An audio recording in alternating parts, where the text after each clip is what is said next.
Hi hello welcome to పురాలోకల్. నేను మీ మధుకర్ రెడ్డి. మొత్తంగా కేంద్ర ఎన్నికల సంఘం మొదలుపెట్టిన ఎస్ఐఆర్ సంబంధించిన సర్వే ప్రక్రియ తర్వాత ఓటర్లు సమగ్ర జాబితా సవరణ కోసం చేపట్టిన కార్యక్రమం తెలంగాణ వ్యాప్తంగా ఈరోజు మొదలైంది. ఈ నేపథ్యంలోనే కరీంనగర్ జిల్లా కేంద్రంలో ఈ కార్పొరేషన్ ఏరియా పూర్తిగా ప్రస్తుతం ఎస్ఐఆర్ కు సంబంధించి ఈ ఎవరైతే బూత్ లెవెల్ ఆఫీసర్స్ ఉన్నారో వీరంతా కూడా ఇంటింటికి వచ్చి ఈ జాబితాను సవరించే కార్యక్రమంలో ఉన్నారు. వీరితో మాట్లాడదాం. ప్రధానంగా చెప్పమ్మా, మీరు ఇప్పుడు చేస్తున్న అంటే మీకు ప్రభుత్వం చెప్పిన ఎన్నికల సంఘం చెప్పిన నిబంధనలు ఎలా ఉన్నాయి, వీటికి సంబంధించి మీరు ఏం చేస్తున్నారు ఈ రోజు నుండి మేము ఎన్యూమరేషన్ ఫామ్స్ ఓటర్ అంటే ఇంటింటికి తిరిగి మా బిఎల్ఓస్ ద్వారా వాళ్ళకి 2 ఫామ్స్ ఇచ్చి ఫిల్అప్ చేయమని మళ్ళీ వాళ్ళు నింపిన తర్వాత మేము తీసుకోవడం జరుగుతుంది సార్. అంటే ఇప్పుడు చాలా మందికి చాలా డౌట్లు ఉన్నాయి. ఓట్లు అసలు నమోదుకు ఎలా చేయాలి, చాలా మంది ఇళ్లలో ఉండరు, కొత్త ఓటర్లు నమోదుకు సంబంధించి ఇవన్నీ కూడా వీటికి ఏ రకంలో ఫామ్ ఉన్నాయి, ఎలా అయ్యాలి? ఇప్పుడు సార్ మాకు మ్యాపింగ్ అయితే దాదాపు 60-70% అయింది. వాళ్ళది ఏం ప్రాబ్లం లేదు. కాకపోతే వీళ్ళు ఇక్కడ నుండి షిఫ్ట్ అయిన వాళ్ళది, వేరే కాడ ఉన్న వాళ్ళది, వాళ్ళకి ఎలాంటి ప్రాబ్లమ్స్ ఉన్నా మళ్ళీ మేము 6 ఫామ్ 8 ఫామ్ ద్వారా మళ్ళీ తిరిగి వాళ్ళను సరైన వాళ్ళ ఓటు హక్కుది వాళ్ళ తల్లిదండ్రుల ద్వారా వాళ్ళ పాత ఉన్న కార్డుల ద్వారా తీసుకోవడం జరుగుతుంది సార్. మళ్ళీ ప్రధానంగా 2002 నిబంధన ఒకటి పెట్టారు. అప్పటి నుంచి ఈ ఓటర్ జాబితాకు సంబంధించి సవరణలో చేయాలని చెప్పారు. ఏంటి అది? ఎవరిగా ఎవరి ఓటు హక్కు కూడా ఎవరిది మిస్ కాకుండా వేరే వాళ్ళకు అదర్స్ వాళ్ళకు లేకుండా మనది కరెక్ట్ గా ఉన్న ఓటర్ను మనము తీసుకోవడం జరుగుతుంది సార్.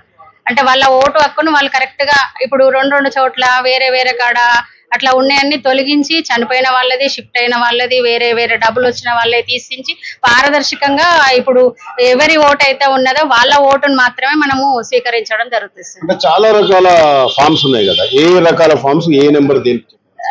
6 ఫామ్ అంటే వీళ్ళు ఎవరి అన్న ఓట్లు పోయినట్టు ఏది ఉంటే 6 ఫాము. ఏమన్నా కొత్తగా ఉన్న వాళ్ళే సార్. ఇప్పుడు మనకు 18 years వాళ్ళు కంప్లీట్ అయిన వాళ్ళది 6 ఫామ్ ద్వారా తీసుకోబడుతుంది సార్. ఏమన్నా అడ్రస్ ఇట్లా అయితే చేంజ్ అయితే 7 ఫామ్ తీసుకోవాలి పడుతుంది సార్. 8 ఫామ్ అంటే ఇంకేమన్నా వాళ్ళకు అడ్రస్ ఇట్లా మారితే కూడా అవి తీసుకోవడం జరుగుతుంది సార్. అట్లా ఫామ్స్ ద్వారా మేము తీసుకోవడం జరుగుతుంది. ఇప్పుడు ఇంటింటికి వెళ్తున్నారు కదా, అంటే ఇళ్ళలో కొంతమంది ఉండరు, మళ్ళీ మీరు రిపీట్ గా వస్తారా? రిపీట్ గా వస్తాము, ఖచ్చితంగా వాళ్ళకు అందజేస్తాం సార్. వాళ్ళ దగ్గర నుండి మేము ఒక రిజిస్టర్ పెట్టుకొని సంతకాలు తీసుకుంటాం. అవసరమైతే పాత ఫోటోలు కూడా నడవకపోతే కొత్త ఫోటోలు తీసుకొని దాని ద్వారా మేము ఎంటర్ చేసుకుంటాం సార్. రోజుకి ఎన్ని ఇల్లు సర్వే?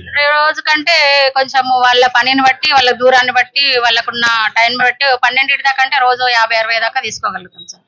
మనతో పాటు ఆల్రెడీ ఎన్రోల్ చేసుకొని ఎస్ఐఆర్ లిస్ట్ లో జాబితాలు పొందుపరుచుకున్న స్థానిక కార్పొరేటర్ అలాగే మార్కెట్ కమిటీ చైర్మన్ మనతో ఉన్నారు. రాకుల నరసయ్య వారితో మాట్లాడు. మీరు చేసుకున్నారా? అసలు మీరు సొంతంగా చేసుకున్నప్పుడు టెక్నికల్ గా ఎలాంటి ఇబ్బందులు వచ్చినాయి? ఇప్పుడు మీరు మీ దగ్గర ఉన్న క్యాడర్ కానీ ఇవన్నీ కూడా ఈ ఇంపార్టెన్స్ చెప్పగలుగుతున్నారు? ఎస్ఆర్ఐ కూడా 2002 నుంచి 2024-25 వరకు ఏంటంటే బిఎల్ఓలందరూ కూడా ప్రతి ఇంటికి తిరిగి మొన్నటి వరకు మొత్తం టోటల్ గా వాళ్ళు ఎక్కడెక్కడ అవుతున్నది, వాళ్ళ తండ్రులు కావచ్చు, లేకుంటే వాళ్ళకి ఎక్కడ ఊర్లో ఎక్కడైతే పుట్టి పెరిగిన కాడ నుంచి కూడా తీసుకురావడం జరిగింది. వాళ్ళు వీలైనంత వరకు అక్కడ తీసుకురావడం జరిగింది. అందులో ఇట్లా ఇప్పుడు ఆ భాగం అయిపోయింది. ఇప్పుడు ఆ భాగం ఇప్పుడు అయిపోయింది. రెండో భాగంలో ఏమైతుందంటే ఇప్పుడు మళ్ళీ కూడా ఏంటంటే బిఎల్ఓలందరినీ కూడా ఏంటంటే ప్రతి ఇంటికి పంపుతుంది కేంద్ర రాష్ట్ర ప్రభుత్వాలు, ఎన్నికల సంఘం అంతా కూడా పంపించి ఏంటంటే ఒక ఓటు ఒక్కరికే, ఒక మనిషి ఒకే ఓటు ఉండాలి. ఊర్లలో ఎక్కడైనా ఉన్నా కూడా, తర్వాత ఊర్లో ఉన్న ఓటు కూడా ఇక్కడ కరీంనగర్ పట్టణంలో ఉండొచ్చు, ఊర్లో ఉండొచ్చు, తర్వాత ఇంకొక ఉండొచ్చు. వారందరికీ కూడా మ్యాపింగ్ చేస్తే ఆ మ్యాపింగ్ లో ఎక్కడైతుందో ఒకటే ఓటు కూడా ఉంటది. కాబట్టి ఇప్పుడు కూడా ఏంటంటే ఒకవేళ ఓట్లు ఇట్లా దొరకని ఓట్లు ఏమైనా ఉన్నా కూడా కొత్త ఓట్లకు కూడా ఏంటంటే ఫామ్ 6 లో మనం ఏంటంటే ఓటు యాడ్ చేయడము, ఫామ్ 7 లో ఏంటంటే చనిపోయిన ఓట్లు కావచ్చు, లేకపోతే ఏంటంటే ఎక్కడ డబల్ త్రిబుల్ ఓట్లు ఉన్నాయి కావచ్చు, అటువంటి ఓట్లు ఎక్కడన్నా ఉన్నా కూడా అవన్నీ కూడా ఏంటంటే ఫామ్ 7 లో డిలీట్ చేయడం జరుగుతుంది. ఫామ్ 8 లో కూడా ఏంటంటే ట్రాన్స్ఫర్ ఎక్కడన్నా అంటే ఊర్లకి వెళ్ళి ఏంటంటే ఇక్కడ ట్రాన్స్ఫర్ కావాలనుకున్నా సరే, పట్టణంలోకి వెళ్ళి ఏంటంటే ఇంకా ఊర్లకు ట్రాన్స్ఫర్ కావాలనుకున్నా కూడా ఇంతకుముందు 2 ఓట్లు 3 ఓట్లు ఎక్కడ ఉన్నాయో దొరకని ఓట్లు అన్ని కూడా ఇప్పుడు దొరకడానికి ఏంటంటే ప్రతి ఇంటికి 3 సార్లు పోవడం జరుగుతుంది. ఫామ్స్ 2 ఫామ్స్ ఇవ్వడం జరుగుతుంది. వాళ్ళకు కూడా సరినేములకి ఇట్లా ఎక్కడ తప్పున్నా కూడా, లేకుంటే సన్నాపు తక్కువ ఉన్న తర్వాత వైభవ్ తప్పున్న చోట కూడా అవన్నీ కూడా క్లియర్ చేసుకోవడం జరుగుతుంది. అదే విధంగా మా రాష్ట్ర ప్రభుత్వం, గౌరవ ముఖ్యమంత్రి గారు, తర్వాత ఏంటంటే పిసిసి మా గౌరవ ఏది కాంగ్రెస్ పార్టీ పిసిసి మహేష్ కుమార్ గారు కూడా మాకు పిలుపునివ్వడం జరిగింది. మా అందరం కూడా ఏంటంటే మనం రాజకీయ నాయకులు అందరం కూడా కాంగ్రెస్ పార్టీ కూడా అందరం కూడా ఎవరి స్థాయిలో వాళ్ళు ఎక్కడైతే ఏదైతే పరిధి ఉంటుందో ఆ పరిధిలో అందరూ కూడా ఇన్వాల్వ్మెంట్ అయ్యి ఏంటంటే ఖచ్చితంగా ఏంటంటే బిఏఎల్ఓలకు అందరికీ ఇన్వాల్వ్మెంట్ చేయడం జరిగింది. మా కాంగ్రెస్ పార్టీ కూడా మాకు శిక్షణ ఇవ్వడం జరిగింది. ఆ శిక్షణలో భాగంగా ఏంటంటే బిఎల్ఏ టూ కూడా ఏంటంటే మాకు కూడా ఏంటంటే ఒక కార్యకర్తలు ఉంటారు. ఆ కార్యకర్తలు బూత్ లెవెల్ బిఎల్ఓ అంటే బూత్ లెవెల్ ఆఫీసర్, బిఎల్ఏ అంటే బూత్ లెవెల్ ఏజెంట్. కాబట్టి ఈ ఏజెంట్లు కూడా వాళ్ళకు కూడా హ్యాడ్ చేసి ఎక్కడెక్కడైనా ప్రాబ్లమ్స్ ఉన్నా వాళ్ళ ఇంట్లో ఖచ్చితంగా ఓటు ఉండే విధంగా చేసుకోండి. కేంద్ర రాష్ట్ర ప్రభుత్వాలు ఈ రోజు కూడా కరీంనగర్ నియోజకవర్గంలో ఏంటంటే గౌరవనీయులు వెలిశాల రాజేంద్రరావు గారు కానీ ఇన్ఛార్జీలు కానీ సర్పంచ్లు ఇన్ఛార్జీలు వారు ఇక్కడ ఇన్ఛార్జిగా ఉన్నారు.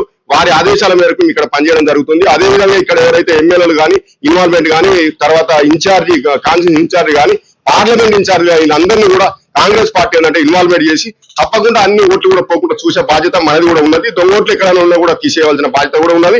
అన్ని కూడా మొత్తం ఏంటంటే సవరణ చేసి సరి చేసే బాధ్యత మాది ఉన్నది. కాబట్టి ఇక్కడ గౌరవనీయులు ఇక్కడ ఏది వెలిశాల రాజేంద్రరావు గారి నాయకత్వంలో ఇక్కడ మేము అందరం కూడా వెళ్తున్నాం. నేను మార్కెట్ కమిటీ చైర్మన్, నా పేరు ఆకుల నరసయ్య. మా మిసెస్ ఇక్కడ 11వ డివిజన్ కార్పొరేటర్.